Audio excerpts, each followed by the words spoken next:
Salut, c'est Igloo sur topmusic.fr avec Cédric Simonin. Bonjour Eric. Bonjour, c'est Igloo, le Mac de l'habitat, Hmm. l'émission qui n'enferme personne entre ses quatre murs. C'est ça. Au contraire, on s'ouvre et on parle de l'habitat.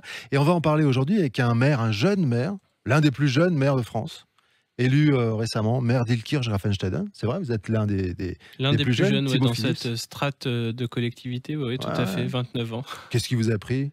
Oh bah écoutez, c'est une passion depuis tout petit, donc je suis content de pouvoir la réaliser et l'exercer au quotidien. Même pour un maire, on dit il est tombé dedans quand il était petit. Ah ouais, tout à fait. Bah, c'est le cas en tout cas, vous avez 29 ans et vous avez succédé à Claude Frely il y a quelques mois lors des Tout à fait. élections municipales. Avec vous, on va parler, et avec Cédric Simonin, de la politique de l'habitat dans votre ville d'Illkirch-Graffenstaden. Je vous laisse entre les mains expertes de Cédric, mais on vous a à l'œil.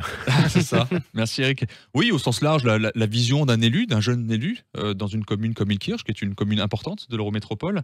Alors, pour commencer tout de suite dans le vif du sujet, monsieur le maire, l'Eurométropole a voté le plan climat à l'unanimité.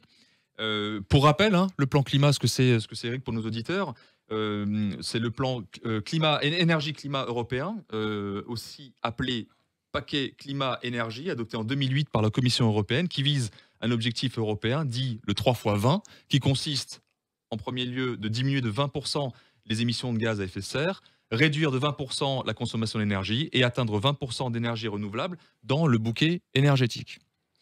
Donc monsieur le maire, pour la ville d'Illkirch, qu'est-ce que cela signifie? Comment ça se traduit? Alors pour la ville d'Illkirch, l'engagement que j'avais pris dès le départ, c'était de lancer ce qu'on appelle une charte verte, c'est-à-dire une charte d'engagement sur un certain nombre de plans. Et par exemple, vous parliez des énergies renouvelables, on va attribuer dans les jours qui viennent un marché pour une centrale solaire lacustre. Donc c'est un projet tout à fait innovant dans l'Eurométropole et même dans le Grand Est de la France. Et donc on va avoir à peu près 10 hectares de panneaux solaires sur une ancienne gravière. Et donc voilà, on essaye de s'engager concrètement sur les énergies renouvelables. Sur les bâtiments, on est vraiment, nous en tant que ville d'Illkirch, en train de construire des nouveaux bâtiments plutôt passifs, voire de plus en plus vers le positif, pour passer d'une norme à l'autre. Mais ce qu'on essaye de faire, c'est que dans tous les projets, on ait un regard écologique, un regard justement de sobriété pour pouvoir, sur chaque construction, avoir un vrai effet positif et aller vers ce plan climat-énergie qui est le plan climat-énergie de la métropole avec un certain nombre d'engagements pour chaque collectivité. D'accord. Alors, juste deux mots, Eric, pour préciser pour nos auditeurs. Bâtiment passif, c'est qu'il ne consomme pas d'énergie. Et bâtiment énergie positive, il produit plus qu'il n'en consomme. Voilà. C'est juste pour... Et il y en a de plus en plus. Monsieur le maire, vous avez fait campagne pour parti contre la bétonisation d'Illkirch. Là, maintenant, on va parler de logement. Alors, j'utilise le mot bétonisation un peu par provocation, entre guillemets, pour vous faire réagir. Est-ce que vous pouvez nous donner votre vision du logement pour la ville d'Illkirch? Alors bétonisation, pourquoi bétonisation, pourquoi on avait fait cette campagne-là?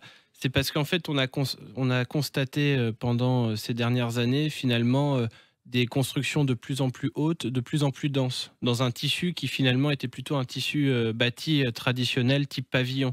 Et donc on se retrouvait au milieu de pavillons avec des grandes constructions. Et je pense que ce que les habitants dénoncent aujourd'hui, c'est cette forme de construction qui ne s'intègre pas correctement dans le bâti existant.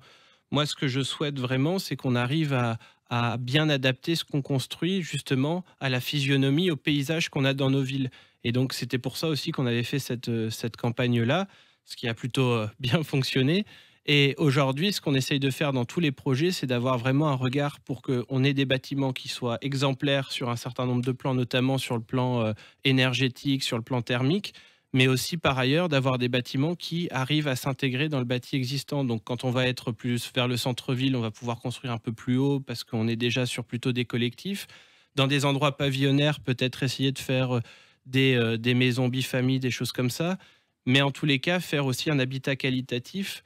Et une des grandes réflexions qu'on a pu avoir, c'est de se dire il faut qu'on arrive à faire un habitat adapté aux enjeux d'aujourd'hui. C'est-à-dire qu'on a vécu tous un premier confinement, un deuxième confinement, et on a une recherche de plus en plus de la part de nos habitants, de nos concitoyens, d'avoir des espaces extérieurs, que ce soit des terrasses, des balcons. Et donc, il faut qu'on arrive vraiment, dans chaque nouveau logement construit, à intégrer cette caractéristique. Ça veut dire que... Pardon, oui, non, je voulais juste savoir, par rapport à ces quelques mois qui viennent de passer, depuis que vous êtes aux affaires, est-ce que votre vision des choses a avancé, évolué? Est-ce que vous avez trouvé des choses que vous n'imaginiez pas, maintenant que vous êtes au pouvoir, entre guillemets? Est-ce que ça change quelque chose? Ça change des choses, mais j'ai changé aussi des choses puisque j'ai repris tous les permis qui avaient été accordés juste avant les élections. J'ai arrêté plusieurs permis de construire, hein. Donc voilà, hein, ça a été quand même un acte fort de dire j'arrête ou je supprime des permis de construire.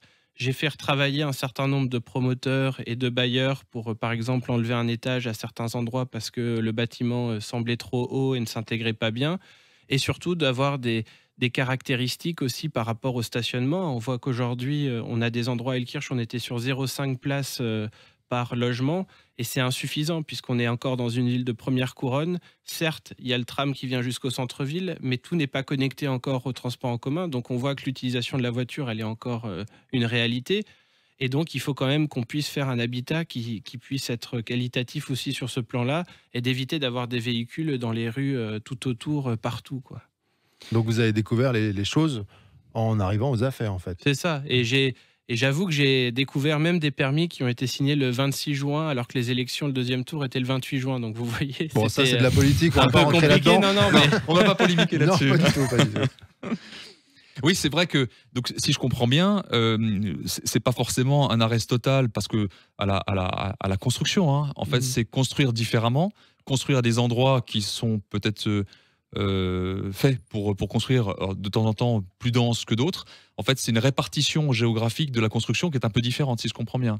c'est ça, c'est d'essayer de... Moi, ce que là, je suis en train de faire comme travail, et j'ai reçu la vice-présidente, Madame Dambar, qui s'occupe du PLU, c'est de retravailler sur le PLU pour finalement refaire des zonages qui soient plus cohérents, en fait, et que justement, on puisse donner des autorisations d'urbanisme, mais qui soient cohérentes avec le tissu bâti existant. Et donc, c'est vraiment ça le travail qu'on fait, tout en essayant de garder des fonds de jardin et éviter des constructions qui viennent un petit peu faire du mitage dans un tissu bâti. Mais en tous les cas, l'idée, c'est surtout pas d'arrêter de développer la ville. Pour moi, il faut continuer à développer les villes, hein, parce qu'une ville qui se développe plus, c'est une ville qui meurt. Néanmoins, il faut le faire correctement et après travailler qualitativement sur des secteurs à enjeu. Moi, j'ai par exemple dans la ville le secteur du Baguerzé, où justement, quand les gens se promènent là vers le Auchan Baguerzé, ils voient très bien qu'on a un carrefour qui est saturé aujourd'hui avec le passage du tram, et tout autour des champs. À l'époque, il y avait un projet avec 4000 logements, un petit peu type route du Rhin quand on va vers l'Allemagne. Moi, c'est pas ce que je souhaite. Moi, je souhaite vraiment qu'on arrive à faire quelque chose qui s'intègre dans l'existant. Avec en cœur de quartier, on va construire une ferme urbaine et justement de donner des caractéristiques fortes à ces quartiers, de favoriser les circuits courts et donc voilà, d'avoir des quartiers qui ont aussi une typologie intéressante et qui ont une identification et qui ne soient pas juste du bâti. Alors, vous voyez, Eric, ça, c'est un discours qui est intéressant. Je dis pas ça parce que c'est monsieur le maire. C'est qu'en fait, là, je vais reprendre pendant quelques temps ma casquette de promoteur, bâtisseur, je préfère. Hein. C'est qu'en fait, enfin, les règles vont être claires. Parce que la difficulté, c'est qu'il y avait des règles qui étaient établies via un PLU. Quand vous êtes constructeur, vous arrivez en disant, on se présente devant monsieur le maire en disant j'ai acheté un terrain, j'ai la possibilité de construire ça. Et l'élu va vous dire, par rapport au tissu urbain qui est aux alentours, moi je ne veux pas que vous montiez autant, vous enlevez un niveau. Ce qui est frustrant, c'est qu'en fait, on a l'autorisation de le faire. C'est-à-dire qu'il y a une règle qui a été mise en place par les élus, et on dit, mais vous avez mis en place des règles, et vous nous interdisez aujourd'hui de respecter les règles que vous avez mis en place. C'est une grande frustration, et c'est sujet de friction. Aujourd'hui, le fait de remettre à plat tout ça, au moins, lorsqu'on a une cartographie qui est le PLU, on regarde un zonage, on sait ce que l'on peut construire. Quand on achète un foncier, on peut dire au propriétaire, on ne pourra pas faire plus que X surface de plancher sur ce terrain-là, ou 2 ou 3 ou 4 niveaux ou pas plus, votre terrain vaut tant, et il n'y a pas de discussion possible. Et on peut arriver en mairie en disant à monsieur le maire, vous nous avez autorisé ça, c'est 2 niveaux, pas plus, on a acheté un terrain pour la valeur de 2 niveaux, donc vous nous l'autorisez. Ouais. Logiquement, et là je croise les doigts, sinon ce serait malhonnête, c'est un peu dur ce que je dis, mais je le pense, c'est ça que je parle toujours avec conviction, l'élu doit dire oui, parce que j'ai établi la règle, et les règles, si elles sont respectées, je l'accepte. C'est pas toujours le cas. Joker. Ouais. Non, j'enlève ma casquette et je reprends celle de l'animateur. Mais Joker, et j'aurais des choses à dire. Mais je peux répondre là-dessus, parce que c'est vrai qu'aujourd'hui, on a un PLU qui a été fait de façon parfois un peu étonnante, hein, avec des zonages qui ne sont pas toujours cohérents. Et c'est vrai qu'il y a la friction qui existe, parce qu'on a normalement, théoriquement, par rapport aux règles qui sont inscrites dans le PLU, le droit de construire tant d'étages, tant d'espace, tant de densité. Et finalement, on se rend compte qu'après, ça ne s'intègre pas. Donc, on est sans cesse dans finalement dans une partie de ping-pong avec le promoteur. Et moi, vraiment, ce que je souhaite, en tout cas pour Ilkirch, c'est qu'on rétablisse les règles correctement dans ce qu'on souhaite, pour que derrière, le promoteur, quand il va voir aussi le particulier qui veut vendre un terrain, ben, il puisse avoir une négociation qui soit réaliste par rapport à ce qu'il pourra faire derrière. Mais on C'est pourrait une vous transparence taxer qu'on doit au- on pourrait vous taxer simplement de défaire ce qui a été fait parce que vous n'étiez pas d'accord et que ça serait un petit peu facile. On peut dire ça. J'imagine que certains des promoteurs à qui on avait promis des choses ou qui avaient acheté un terrain, comme vous l'avez dit Cédric, aujourd'hui peuvent penser ça, non? Ben, en même temps, ils sont bien inconscients, je pense, les promoteurs, que la philosophie a changé, que la philosophie aussi sur la métropole a changé, hein, parce que je pense que la nouvelle gouvernance dont je fais Oui, on partie... parle pas juste d'Ilkirch-Graffenstaden, Non, on est d'accord. non, mais c'est dans global. la nouvelle gouvernance, moi je suis dans la majorité avec Pia Ims, et je pense que la philosophie qu'on a, c'est bien qu'il faut construire différemment et qu'on essaye de développer la métropole de façon un peu plus harmonieuse. Et notre devoir en tant qu'élu, c'est de donner une vision claire aussi aux partenaires économiques, parce que je considère quand même qu'un promoteur, c'est aussi un partenaire économique qui fait travailler un certain nombre de corps de métier sur ces chantiers. Et donc, il faut qu'on trouve le juste équilibre entre les attentes des habitants dans le développement de la ville, mais aussi ces partenaires économiques qui doivent continuer à vivre et à pouvoir exercer leur métier. Alors, la transition, je vous remercie. Vous avez parlé des habitants. Mhm. Ça me permet de vous poser la question suivante. C'est comment conciliez-vous la participation citoyenne avec le développement urbain, ou plus simplement, comment faire accepter l'idée auprès de vos concitoyens de bâtir à côté de chez eux? Alors du coup, nous, on a lancé à Ilkirch un concept qui s'appelle la démocratie active, parce que j'aime pas les concepts de démocratie participative où on fait croire aux gens qu'ils vont avoir un mot à dire. Et donc, systématiquement, on engage une concertation avec les habitants, mais on commence au départ du projet. Et c'est ce qui est vraiment différent par rapport à avant. Avant, finalement, les gens arrivaient dans une salle, on leur présentait un projet avec déjà les façades, enfin voilà, tout le projet était là et on leur disait quelle couleur de façade vous voulez, plutôt blanche, grise, enfin voilà. Là, ce qui est intéressant, c'est que le fait qu'on accompagne les habitants et les riverains qui sont autour du projet, du début jusqu'à la fin du projet, il y a une forme d'acceptation qui naît aussi parce qu'il y a des échanges et que les promoteurs font aussi des efforts pour pouvoir se conformer le plus possible aux attentes des habitants.